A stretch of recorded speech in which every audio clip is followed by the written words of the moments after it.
الحمد لله رب العالمين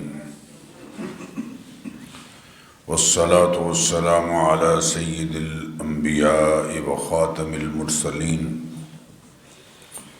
وعلى آله وصحبه ومن تبعهم بإحسان إلى يوم الدين.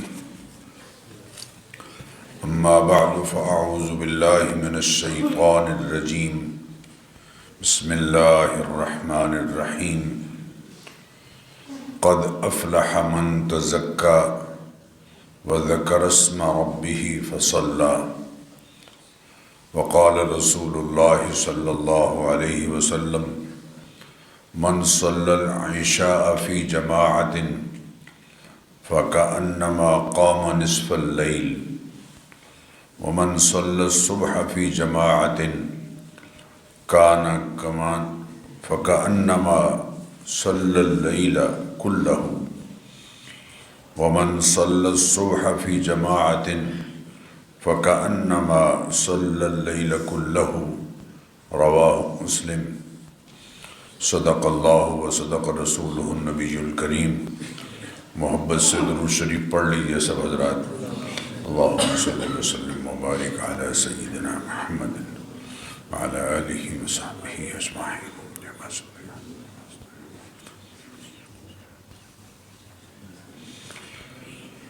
محترم بزرگوں اور عزیز بھائیوں،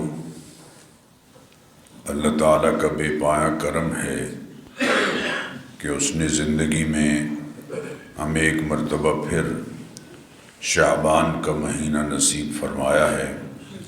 اللہ اپنے کرم اور اپنی عنایت کے نتیجے میں ہمیں رمضان المبارک بھی نصیب فرمائے.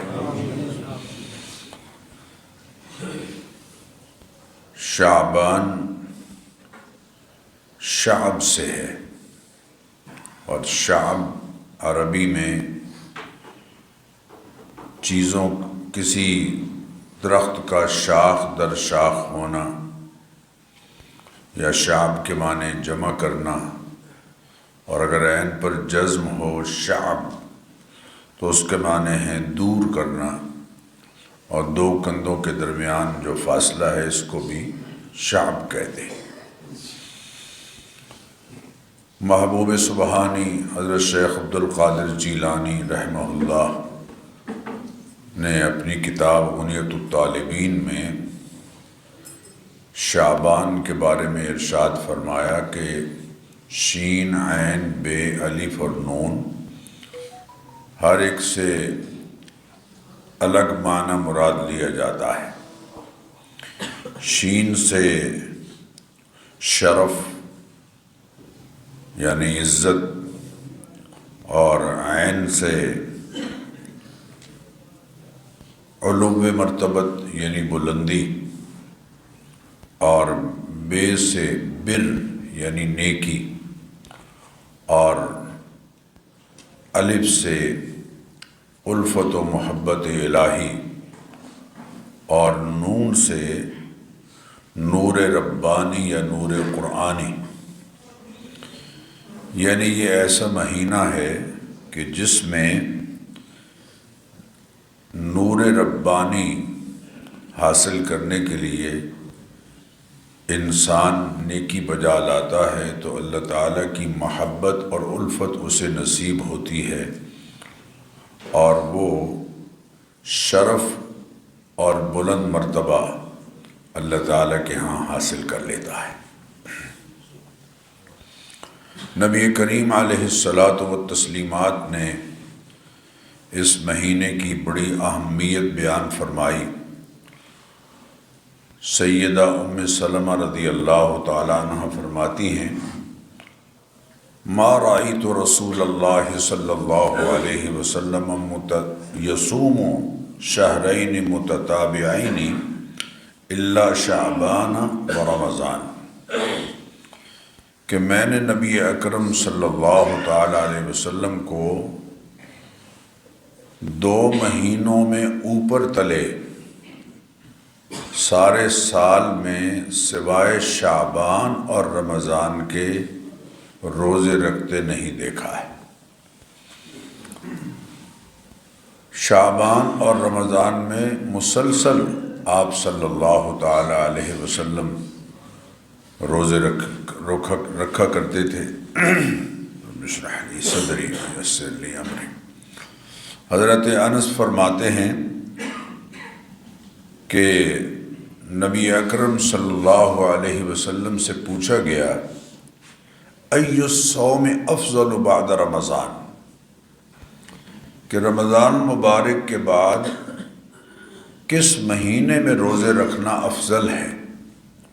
تو آپ صلی اللہ علیہ وسلم نے فرمایا شعبان لتعظیم رمضان، شعبان کے مہینے میں روزے رکھنا افضل ہے رمضان مبارک کی تعظیم کے لیے۔ قال فأی الصدقۃ افضل، پھر سائل نے سوال کیا کہ کون سا صدقہ افضل ہے، یعنی زیادہ فضیلت رکھتا ہے؟ تو آپ صلی اللہ علیہ وسلم نے ارشاد فرمایا صدقۃ فی رمضان، ماہ رمضان میں صدقہ کرنا باقی مہینوں کی نسبت زیادہ فضیلت والا ہے، چونکہ وہاں نفل کا اجر اللہ تعالی فرض کے برابر کر دیتے ہیں۔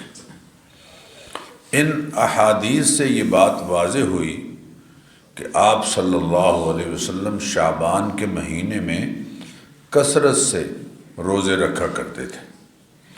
البتہ عام آدمیوں کے لیے نبی اکرم صلی اللہ تعالی علیہ وسلم نے الگ سے ہدایات جاری فرمائی۔ آپ صلی اللہ علیہ وسلم نے ارشاد فرمایا لا یتقدمن احدکم رمضان بصوم یوم او یومین، کہ رمضان مبارک کے آنے سے ایک دو دن پہلے لوگ روزے نہ رکھیں، الا ان یکون رجل کان یصوم صوما فلیصم ذلک اليوم، ہاں ایک آدمی مسلسل سارا سال ایسے دنوں میں روزے رکھتا رہا ہے یا رکھ رہا ہے کہ عین وہی دن آ گئے رمضان مبارک کی آمد سے ایک دو دن پہلے، تو وہ اپنی ترتیب برقرار رکھے، لیکن عام لوگ رمضان مبارک کی آمد سے ایک دو دن پہلے روزے نہ رکھیں۔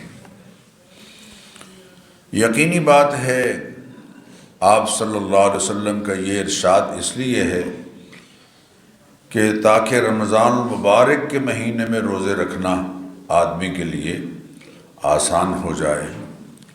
بعض ہمارے ہاں معاشرے میں لوگ استقبالی روزے کے نام سے رمضان مبارک کی آمد سے ایک دو دن پہلے روزہ رکھتے ہیں، استقبالی روزہ، اور اسی طرح اس کو اسلامی روزے کا نام بھی دیتے ہیں۔ دو دن اس نیت سے روزے رکھنا کہ یہ استقبالی روزہ ہے یا اسلامی روزہ ہے رمضان کی آمد سے پہلے، یہ بدعت ہے، اس کی شرعی طور پر کوئی حیثیت نہیں۔ شعبان کے آخری ایک دو دنوں کا روزہ مکروہ ہے، ناپسندیدہ ہے۔ جو شخص روزہ رکھنے کی وجہ سے لاغر اور کمزور ہو جائے اس کے بارے میں ایک اور ہدایت جاری فرمائے، اور وہ یہ کہ آپ صلی اللہ علیہ وسلم نے فرمایا اذا انتصف شعبان فلا تصوموا، جب شعبان کا نصف گزر جائے تو اس کے بعد نفلی روزے رکھنے بند کر دو، اس لیے کہ کہیں ایسا نہ ہو کہ رمضان مبارک کے روزے رکھنا تمہارے لیے دشوار ہو جائے۔ اس بات پر ذرا دھیان دیجئے کہ نوافل کی کثرت ایک اچھی بات ہے، لیکن فرائض کی اہمیت کو کم نہ ہونے دیں۔ مثلا کوئی آدمی کو وظیفہ پڑھتے پڑھتے نماز ہی اس کی قضا ہو جائے تو یہ اس کا انداز صحیح نہیں ہے۔ نوافل کی کثرت ان لوگوں کو کرنی چاہیے جن کا بیلنس بالکل کلیئر ہو، یعنی ان کے ذمے قضا نمازیں نہ ہوں۔ اگر قضا نمازیں موجود ہیں تو سب سے پہلے قضا نمازیں ادا کی جائیں، ہر نماز کے ساتھ ایک ایک نماز قضا کرتے چلے جائیں، فجر سے پہلے بھی اور فجر کے بعد بھی قضا نماز پڑھنی درست ہے، عصر سے پہلے اور عصر کے بعد بھی قضا نماز پڑھنی درست ہے۔ جن علماء کی یہ رائے ہے کہ قضا نمازوں کی ضرورت نہیں، اس کی وجہ بڑی خطرناک ہے۔ ان کا عقیدہ یہ ہے کہ من ترک الصلاۃ متعمدا فقد کفر، جس نے جان بوجھ کر نماز چھوڑی وہ کافر ہو گیا۔ جب کافر ہو گیا تو اس پر تو فرض ہی نہیں رہی، تو لہذا وہ قضا کیا کرے گا؟ جبکہ جمہور علماء کی رائے یہ ہے کہ اس سے مراد یہ ہے کہ جس نے جان بوجھ کر نماز چھوڑی اس نے کفر والا عمل کیا، دائرہ اسلام سے وہ نہیں نکلے گا، لیکن عمل اس کا جو ہے وہ یقیناً ناپسندیدہ ہے۔ بین الکفر والاسلام ترک الصلاۃ، اسلام اور کفر کے درمیان فرق کرنے والی چیز نماز کا چھوڑنا ہے۔ یہ دونوں ارشادات نبی اکرم صلی اللہ علیہ وسلم کے ہیں، لیکن بہرحال نماز کے ترک کے نتیجے میں آدمی کافر نہیں ہوتا، لہٰذا حضور اکرم صلی اللہ علیہ وسلم نے غزوہ خندق کے موقع پر اور لیلۃ التعریس کے موقع پر نمازیں جو آپ سے رہ گئی تھیں وہ قضا کی ہیں۔ میں عرض کر رہا ہوں کہ جس نوافل کی کثرت بہت اچھی چیز ہے۔ حضرت براء بن عازب فرماتے ہیں نبی اکرم صلی اللہ علیہ وسلم نے فرمایا من صلی قبل الظہر 4 رکعات، جو شخص ظہر کی نماز سے پہلے 4 رکعتیں پڑھتا ہے، کان کمن تہجد بہن فی من لیلتہ، اس کو اللہ تعالیٰ وہی اجر عطا فرمائیں گے جو رات میں تہجد پڑھنے والے کو عطا فرماتے ہیں۔ اب یہ سنت ہے، سنت مؤکدہ ہے، اور فرائض کے بعد باقی تطوع ہے، تو یقیناً اس پر بہت بڑا اجر ہے۔ اسی طرح فرمایا وَمَنْ صَلَّاهُنَّ بَعْدَ الْعِشَاءِ كَمِثْلِهِنَّ مِنْ لَيْلَةِ الْقَدْرِ، سیدہ عائشہ صدیقہ رضی اللہ تعالیٰ عنہ کا قول امام بیہقی رحمۃ اللہ علیہ نے نقل فرمایا ہے، ذکر کیا ہے۔ فرماتے ہیں وَمَنْ صَلَّى 4 بَعْدَ الْعِشَاءِ كَانَ كَمِثْلِهِنَّ مِنْ لَيْلَةِ الْقَدْرِ، جو عشاء کی نماز کے بعد فرض پڑھ کے تو 2 سنتیں ہم پڑھتے ہیں، اس کے بعد 4 سنتیں پڑھ لیتا ہے اور 4 رکعتیں پڑھ لیتا ہے، اسے نفل کہہ لیجئے، اسے سنتیں کہہ لیجئے، تو اللہ تعالیٰ اس کو لیلۃ القدر میں عبادت کرنے کا اجر عطا فرماتے ہیں۔ سبحان اللہ، گویا اس نے یہ 4 رکعتیں لیلۃ القدر میں پڑھی ہیں۔ تو معمول بنائیں، عمل شروع کر دیں انشاءاللہ اللہ کے نام سے، اللہ کا نام لے کے۔ تو فرائض اگر کسی کے ذمے ہیں تو اسے پہلے فرض کی فکر کرنی چاہیے۔ سیدنا عمر رضی اللہ تعالیٰ عنہ نے ایک نوجوان مقرر کیا تھا منڈیوں کے ریٹس چیک کرنے کے لیے، تو ایک دن دیکھا کہ فجر کی نماز میں نہیں آئے، تو نماز پڑھ کے سیدنا عمر رضی اللہ تعالیٰ عنہ ان کے گھر پہنچ گئے، جا کے دستک دی، ان کی والدہ آئیں دروازے پر، فرمایا وہ نماز پڑھنے نہیں آیا فجر کی۔ عرض کیا والدہ نے کہ حضرت وہ ساری رات تہجد پڑھتا رہا اور فجر کی نماز سے پہلے ان کی آنکھ لگ گئی، اس لیے فجر میں نہیں آ سکے۔ تو آپ نے ارشاد فرمایا کہ تہجد نہ پڑھتا، فجر میں شریک ہوتا، یہ اس کے لیے بہرحال ضرور ہے۔ اسی طرح شعبان کے آخر میں شک والے دن، جس دن چاند کے نظر آنے کا امکان ہے یا شک ہے، اس دن بھی روزہ رکھنے سے نبی اکرم صلی اللہ علیہ وسلم نے منع فرمایا ہے۔ حضرت عمار ابن یاسر فرماتے ہیں نبی اکرم صلی اللہ علیہ وسلم نے فرمایا من صام الیوم الذی یشک فیہ فقد عصی ابا القاسم، جس نے شک والے دن روزہ رکھا کہ چلو جی رکھ لیتے ہیں، رمضان کا ہوا تو رمضان کا ہو جائے گا، نہیں تو نفلی ہو جائے گا، اس نے ابو القاسم حضور اکرم صلی اللہ علیہ وسلم کی کنیت ہے، اس نے ابو القاسم کی یعنی نبی اکرم صلی اللہ علیہ وسلم کی نافرمانی کی، اس لیے کہ آپ صلی اللہ علیہ وسلم کا ارشاد گرامی ہے صوموا لرؤیتہ وافطروا لرؤیتہ، چاند دیکھ کر روزے رکھنا شروع کرو اور چاند دیکھ کر ہی افطار کرو یعنی عید کرو۔ حضرات محترم، شعبان کی ایک فضیلت یہ بھی ہے کہ اس میں ایک رات ایسی آتی ہے کہ جس کو بعض احادیث کی روشنی میں افضل قرار دیا گیا ہے۔ اسے لیلہ مبارکہ بھی کہتے ہیں، لیلۃ الرحمہ بھی کہتے ہیں، لیلۃ الصق بھی کہتے ہیں سواد کے ساتھ، دستاویز والی رات، اور اس کو لیلۃ البراءت بھی کہتے ہیں، جس کو ہم عام طور پر شب برات کہتے ہیں۔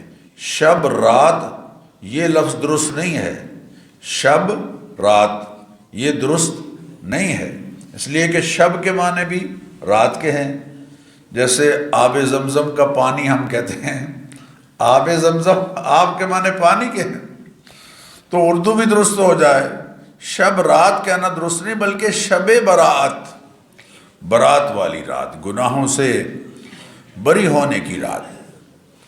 اچھا، راتوں کے بارے میں ہمیشہ آپ سے کہتا رہتا ہوں کہ ایک رائے یہ بات ہمیشہ پیش نظر رہے کہ ہر رات قابل قدر ہے۔ وہ فارسی میں کہا گیا نا کہ ہر شب شب قدر است گر قدر بدانی، اگر تو رات کی قدر کرنے والا بن جائے تو تیرے لیے ہر رات شب قدر ہے۔ سبحان اللہ۔ وہ کسی نے ایک اللہ والے سے پوچھا تھا کہ حضرت اسم اعظم بتا دیجئے، اس کے ذریعے سے آپ دعا کرتے ہیں تو اللہ دعائیں منظور فرماتا ہے، تو انہوں نے ارشاد فرمایا تھا حلال کھایا کرو اور سچ بولا کرو، پھر اس کو جس نام سے پکارو گے وہی اسم اعظم ہے۔ تو ہر رات اعلان ہوتا ہے اللہ تعالیٰ کی طرف سے کہ الا من مسترزق فارزق لہ، ہے کوئی رزق کا طلبگار جس کو میں رزق عطا کروں، الا من مبتلا فاعافیہ، ہے کوئی کسی تکلیف میں مبتلا میں اس کی تکلیف دور کروں۔ یہ اعلان تو ہر رات اللہ تعالیٰ کی جانب سے رات کے پچھلے حصے میں ہوتا ہے۔ البتہ اس رات یہ اعلان غروب آفتاب سے شروع ہو کر صبح صادق تک جاری رہتا ہے، چونکہ ہماری رات شروع ہوتی ہے کب سے؟ غروب آفتاب سے۔ ہماری رات جو ہے وہ رات 12 بجے نہیں شروع ہوتی، غروب آفتاب سے شروع ہوتی ہے۔ غروب آفتاب سے شروع ہو کر صبح صادق تک یہ اعلان اللہ تعالیٰ کی طرف سے جاری رہتا ہے۔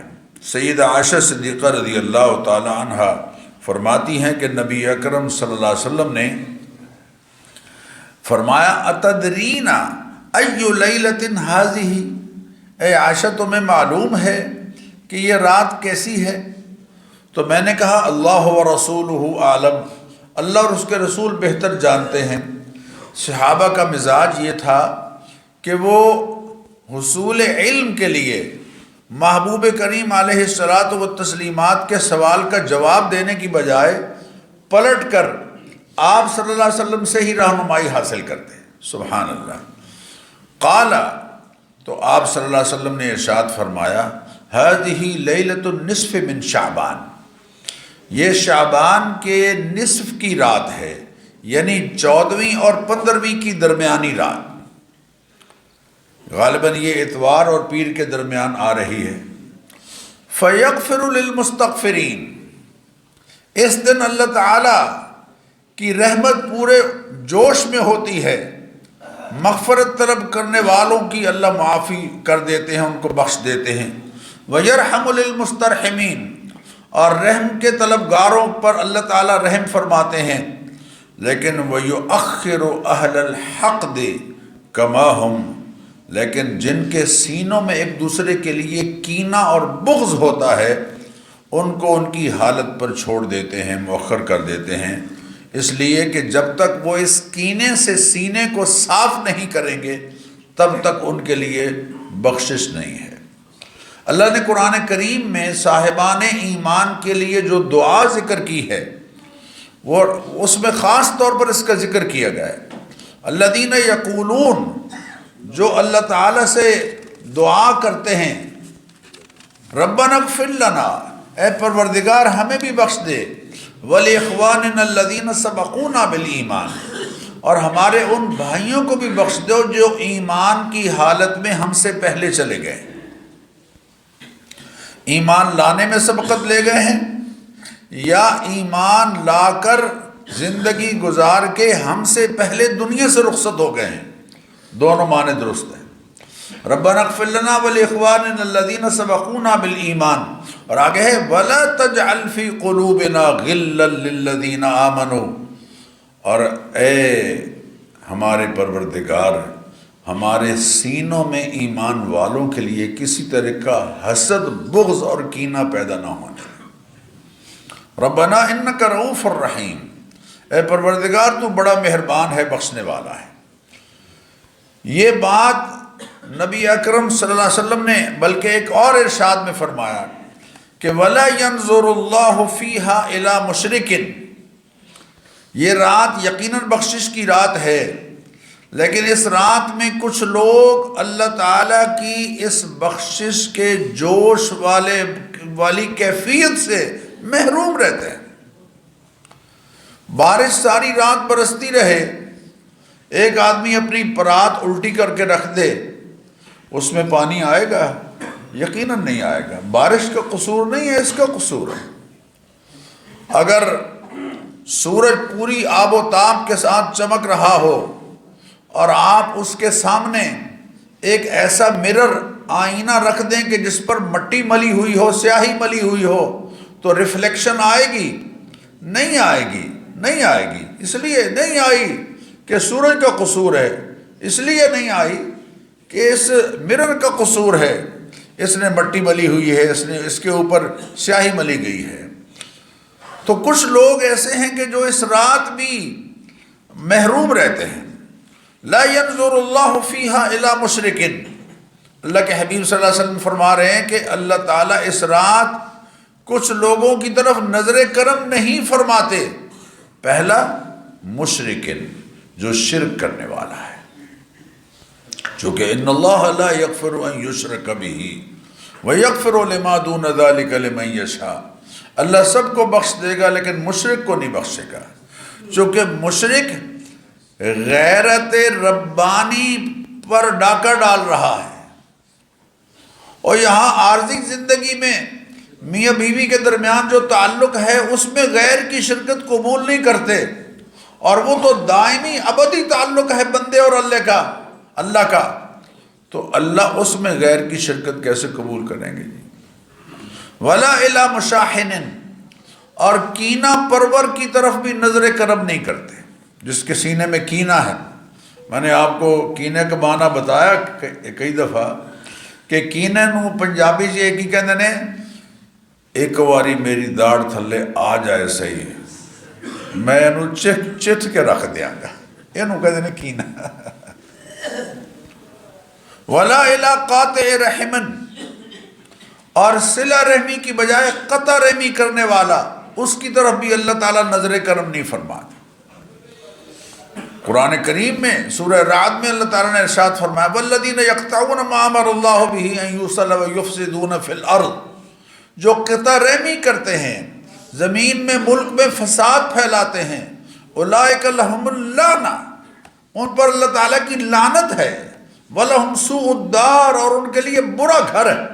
قرآن کریم کی آیت۔ وَلَا إِلَى مُسْبِلٍ، اور غرور اور تکبر سے اپنی چادر پیچھے لٹک رہی ہے، ایسا کرنے والا۔ ولا الی عاقل لوالدیہ، ماں باپ کا نافرمان۔ ولا الی مدمن خمر، اور مسلسل شراب نوشی کرنے والا، ان کی طرف اللہ تعالیٰ نظر کرم نہیں فرماتے۔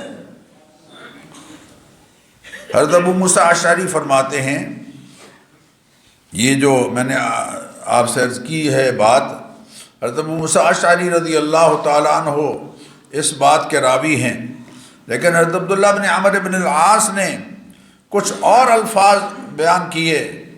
الا اثنین مشاحن او قاتل نفس، ناحق قتل کرنے والا، اس کی طرف بھی نظر کرم نہیں ہوتی۔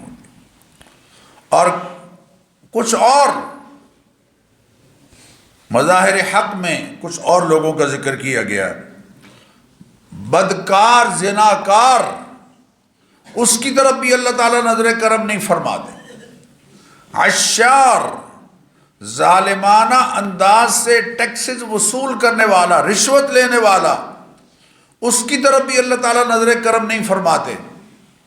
جادو کرنے والا، اپنے لیے اپنے عمل سے جادو کسی پر کرنے والا، جو کر رہا ہے یا کروا رہا ہے، ان کی طرف بھی اللہ تعالیٰ نظر کرم نہیں فرماتے۔ کاہن، غیب کی خبریں اور قسمت کا حال بتانے والا۔ عریف، ہاتھ کی لکیریں دیکھ کر حالات بتانے والا، لوگوں کی قسمت سنوارنے والا، اپنی قسمت اس کی خود خراب ہے۔ صاحب عرطبہ، ساز بجانے والا۔ یہ چند لوگ جن کا ذکر حدیث میں آتا ہے کہ یہ اللہ تعالیٰ کی نظر کرم سے اس رات بھی محروم رہتے ہیں، اس لیے کہ یہ کبیرہ گناہوں کے مرتکب ہیں۔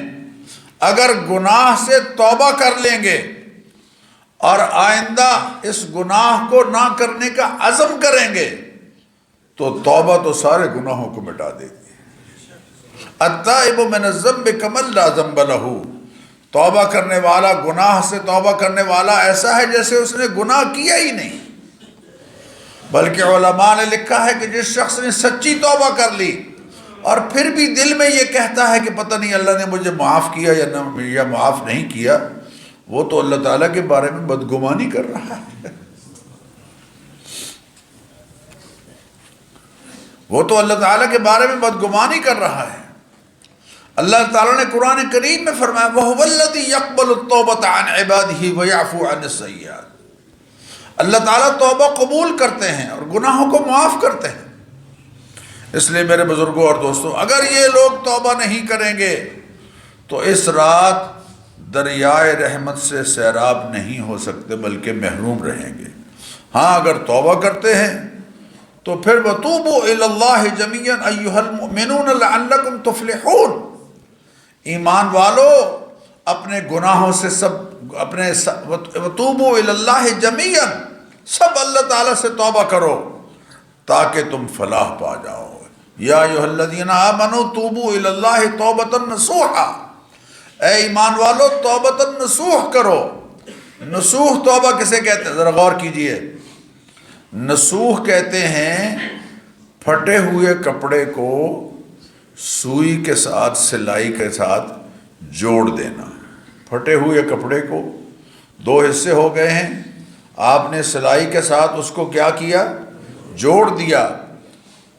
توبہ کرنے والا بھی اللہ سے اپنے ٹوٹے ہوئے تعلق کو جوڑ لیتا ہے۔ جب سچے دل سے جوڑ لیتا ہے تو توبۃ النصوح ہو جاتی ہے۔ لہذا اس رات میں ہمیں کیا کرنا چاہیے، ذرا اس پر توجہ دیجئے، چند منٹ رہ گئے ہیں۔ پہلی بات یہ ہے کہ یہ خلوت میں اللہ تعالیٰ سے عرض گزاری کی رات ہے۔ خلوت میں، خلوت کا معنی اکیلے میں اللہ تعالیٰ سے عرض گزاری کی رات ہے۔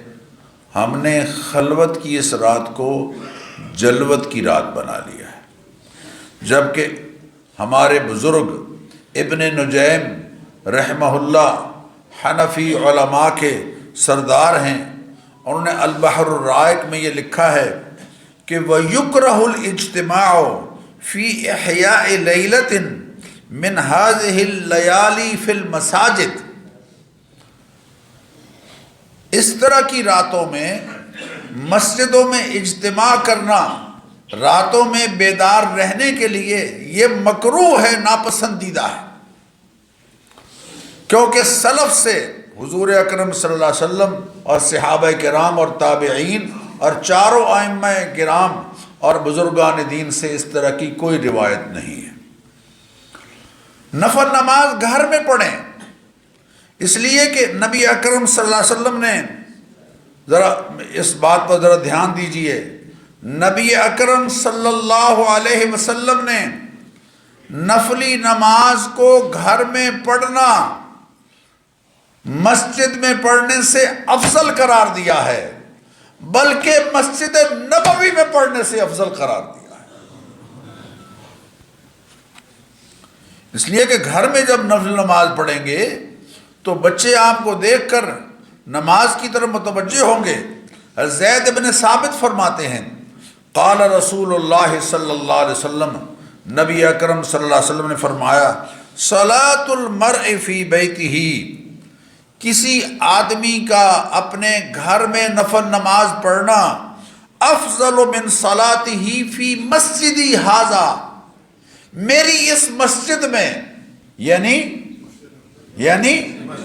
مسجد نبوی میں نفل نماز پڑھنے سے افضل ہے، الا المکتوبہ، ہاں فرض نماز جو ہے وہ بہرحال مسجد میں پڑھی جائے گی۔ یہ کون فرما رہے ہیں؟ محبوب کریم علیہ الصلوۃ والتسلیمات فرما رہے ہیں۔ آپ صلی اللہ علیہ وسلم نے فرمایا گھروں کو قبرستان نہ بناؤ، نفل نمازیں گھروں میں پڑھا کرو۔ البتہ جو تراویح کی نماز ہے وہ چونکہ شعار دین ہے لہذا وہ مسجدوں میں پڑھی جائے گی۔ دوسری بات یہ کہ یہ رات اللہ تعالیٰ کے جلوے لوٹنے کی رات ہے، ہم نے اس رات کو جلوے کی بجائے حلوے کی بنا لیا ہے۔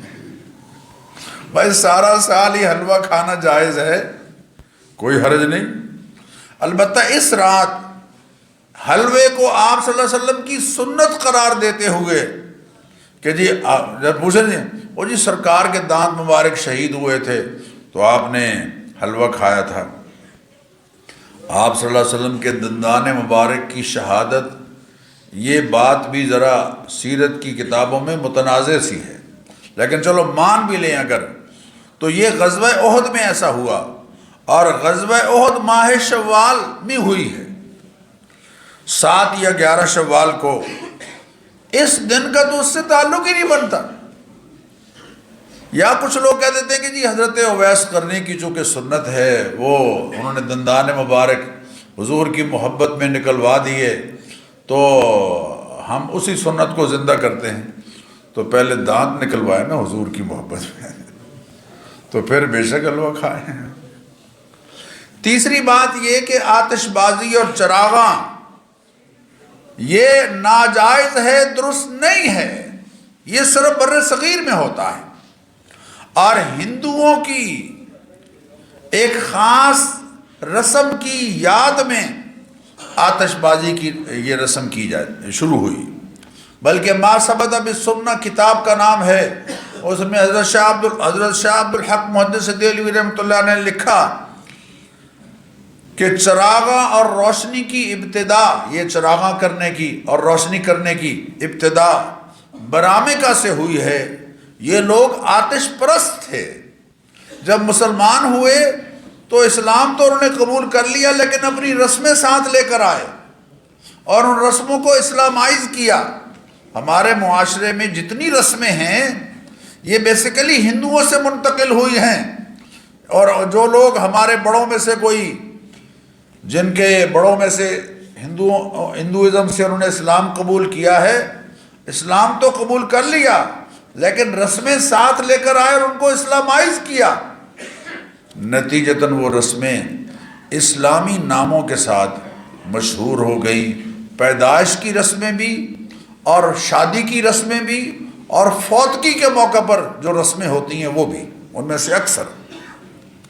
لہذا میں آپ سے عرض کروں گا کہ یہ رات آہوزاری کی رات ہے، خشوع قلب کے ساتھ عبادت کرنے کی اور قرآن کریم کی تلاوت کرنے کی اور توبہ اور استغفار کی رات ہے، جس کے لیے سکون ضروری ہے۔